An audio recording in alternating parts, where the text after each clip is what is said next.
Hello and welcome to Master Your Mindset with your host, Isis Foster. This is the place to be for anyone who is on a personal development journey. I will be sharing with you my own mindset hacks and personal past experiences. Please subscribe and share if you enjoy what I'm about to share with you and you've taken value from it. You never know who may need to hear it. Welcome back, everyone. I am so happy that you have decided to tune in to my podcast this week. This week's topic is going to be something which I know is going to help so many of you, and it's something which I wish I was able to listen to 5 years ago for myself. So we're going to be talking about what to do when things don't go to plan. It's inevitable in life that certain things aren't going to work out for you exactly how you wanted them to. But the biggest take that you should be able to receive from this is how to handle those situations when they don't work out the way that you plan them to. So what kind of things can go wrong in life? Oh my goodness, so many things. In fact, more things can go wrong than right, I always think. But the way that you handle these situations and the way that you talk to yourself when things aren't going to right will make all of the difference. So things that can go wrong, I'm going to give you a prime example of something that goes wrong, and I know this something will go wrong in a lot of people's lives because sometimes they can be so unreliable. Cars. My car in the last month has broken down on me twice. It's a pain in the ass. It's so annoying. It could be so expensive to fix, and anyone that drives will know that it's just such a ball ache when anything goes wrong on your car. When you see that light flash up on your dashboard, I don't know about you, but my stomach literally drops and I'm like, oh my goodness, how much is this bloody going to cost me this time? Is it fixable? Do I need to get a new car? Like, my thoughts run wild. So in this episode, I'm going to be sharing with you my thought processes when things don't go right, because I firmly believe that this is an episode that can help so many people overcome those challenges, because in life, so many things are going to go wrong for us. But the thing that's going to differentiate us from the next person is how we handle situations when they don't go right. When things go right, of course, it's all rainbows and sunshines and you don't bash your eyelids. You don't even think about the fact that it could have potentially gone wrong. When things go wrong, you think about all of the amazing things that you had prior to that going wrong.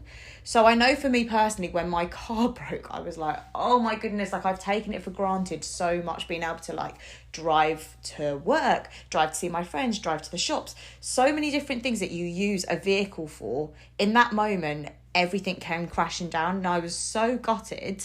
And I stopped for a minute and I thought, why do I feel annoyed by these things? Like, why am I annoyed at the fact my car's broken? A car is replaceable. I can easily get another car if I wanted to. I could get the car fixed. I could borrow a car if I really needed to, if it was a really long problem which needed to go into a garage for. So I was like, why am I getting annoyed about this? And I think more than anything, it's because you never think that that is going to happen to you. You never, when you get in your car, you never think, oh, is my car going to be okay today? And I think the preconception that you have around certain situations, until they don't work out the way that you presumed that they would, is always going to feel a bit shit to you.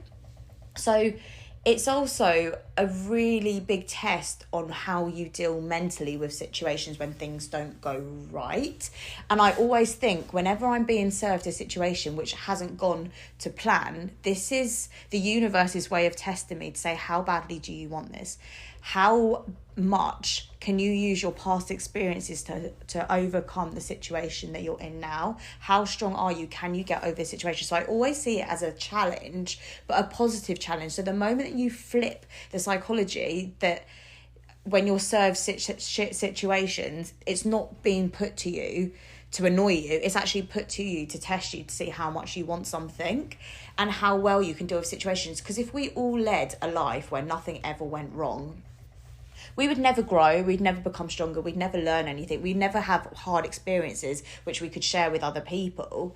If we led a really easy life, we wouldn't have anything to show for it. And yes, in the moment it'd be really easy, but can you think of a time right now when you were going through something really challenging and that's now a story that you share with people around you, or you may have friends around you who are going through something similar, and you can shed a light on how they can overcome those situations. So it's always so important to remember that whatever challenge you're facing, it's not going to last forever. It's very temporary. Usually challenges are overcome very quickly in the grand scheme of life. So what I used to be like compared to what I am now, and in terms of how I react, is so different. I was actually having this conversation with a friend yesterday, and I was telling her about my car situation. And I was saying, like, if this had happened to me 5 years ago, before I'd found personal development and before I even worked myself or even knew what mindset was, I would have had a breakdown. I literally would have thrown all my toys out of the pram.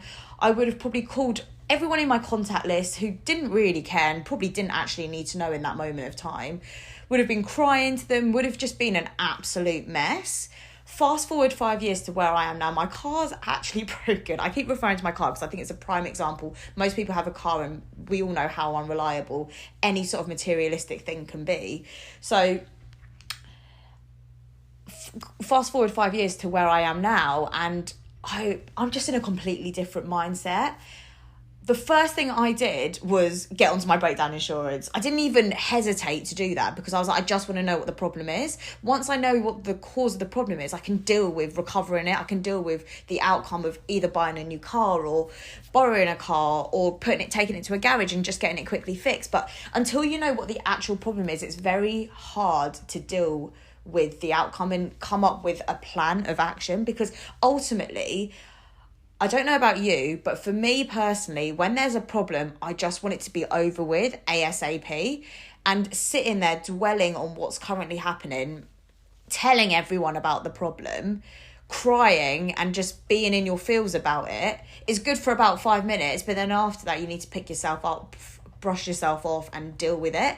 Because the longer that you dwell in the problem, and the more people, this is what I've learned, the more people you tell problems to, the worse you're actually making it in your head for you. So instead of telling everyone about all these problems, the best thing that I could have done in that situation is find someone who was knowledgeable in that area, find someone who could actually help me solve the problem and tell me what was best to do, someone who could advise me. Because by the time I've told everyone, contacted all my friends and family, I could have actually been on the phone to AA and had it sorted in that time.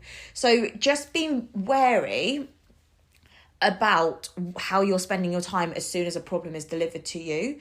Because don't get me wrong, there are times when I completely break down. All I want to do is cry, kick and scream. But over time, I've learned that for me, that is not the best way to handle any situation, because it just delays the process of sorting the problem. And ultimately, all we want to do is take all of our problems away in life. So owning it and working out how to fix the problem rather than dwell on it will always take you further and faster than if you are just going to sit there and dwell on the problem.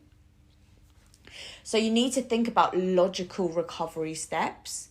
This can be applied to anything in life. Any problem you've got will always have a logical path that you can follow. And I say this to all of my coaching clients because a lot of them have things in their life which they're not completely happy with. However, there will always be a path to where they want to get to. It may not necessarily be the path they want to take, but have you ever heard of the term, you need to have a plan A and a plan B? That is literally what you need in all aspects of life, because if plan A doesn't work out, you've always got a plan B to fall back onto. And it's the most logical way of doing things. It means that if you don't go ahead with plan A for whatever reason, because life likes to throw so many curveballs our way, you're not then broken to shreds, and you're not a broken mirror and thinking, oh my goodness, how am I going to put all these pieces back together? Because you've got another plan to fall back onto. So take those logical steps in order to be able to figure out how to get the resolution that you need to get. We all know where we want to be, but the paths that we can take and the options that are given to us by the universe can sometimes be so different. So just take a moment to decide what is really going to get you there the fastest way and the most efficient way, because ultimately that is the route that you need to take in order to solve your problem. And I just want to finish on this point because it's something which I have learned so much about myself since I have been working on myself in the industry of personal development, and working with clients, I've learned so much about how other people's mentalities work. I think when you're in this space and you're working on yourself, it's very easy to think that your brain works differently to everyone else's. But ultimately, everyone wants the same things out of life. Everyone wants an easy life. Everyone wants to be the best version of themselves. Everyone wants to show up as their best self in order to be the best version of themselves to the people around them. That's literally all we want, right? So when you're in a shit situation, just remember that your mind is usually exaggerating the size of the problem in order to protect you. So say, for example, I'm just going to use my car because it's a prime example. And it's actually very real and recent to me right now. So I love relating it to my real life because I just think it's so much more relatable to people around me. So when I saw the lights flash on my dashboard, guys, my heart dropped and my instant thought was, oh my God, I'm going to have to buy a new car. It's going to cost me a fortune. And the reason why my brain thought that is because in the past, that is what I've had to do with a car. So my initial reaction to anything going wrong with a car is, wow, you need to scrap it and you need to pay out loads of money to buy a new one. When in reality, all it needed was a single part to be changed. So our brains will always take us to that extreme in order to protect us, so that if it does just need a part being exchanged, it's not that big of a deal, because obviously selling your car, getting rid of it because it's broken, is going to cost you a hell of a lot more and a lot more stress than just changing a single part on it. So just remember that if you are in a shit situation right now and life isn't going the way that you wanted it to, your brain is usually telling you it's way worse than it actually is. And something which I tell all of my clients to do is just to journal it out, because this works wonders for our brains. We have so many thoughts in our brains rushing around every single day. And what happens when you don't have a place to vent them is it's like a dirty laundry basket. I use this analogy all the time with my clients. It's a dirty laundry basket, and you can wear clothes, clean clothes, and put them in there every single day. But there's going to become a point where that laundry basket gets too full that you're going to have to start doing some washing. So journaling, working with a coach, expressing your thoughts to friends and family, that is literally your washing machine. That is allowing you to get those dirty thoughts out of your brain, put them somewhere where they're going to be cleaned, and rewear them, but in a clean sense. So just be wary that if you're going through a tough time right now and things aren't necessarily going to plan for you, take a step back for a moment, journal it out, think about it, talk to people, keep your cool, and just make a logical process of how you're going to get the outcome that you need, because it is there, it's waiting for you. The action has to be taken by you, and the more you sit and dwell on a problem, the longer it's going to take to recover yourself from that problem, and the longer it's going to take you to get to your end position. So just get there faster. Do what you need to do. I hope this podcast has helped you if you're going through a tough time, or if things aren't going to plan in life. There is so many ways that you can overcome those shit situations when things don't go to plan. So follow those logical steps and get out of your own head. If you've enjoyed what I've shared with you on today's podcast, please feel free to give me a tag on Instagram at IsisFoster1 or TikTok at isis.foster. I can't wait to hear your reviews, and honestly, they mean the absolute world to me to know that I'm helping so many different people in so many various ways. So please reach out, tag me in your stories, as you'll never know who needs to hear this. See you next time.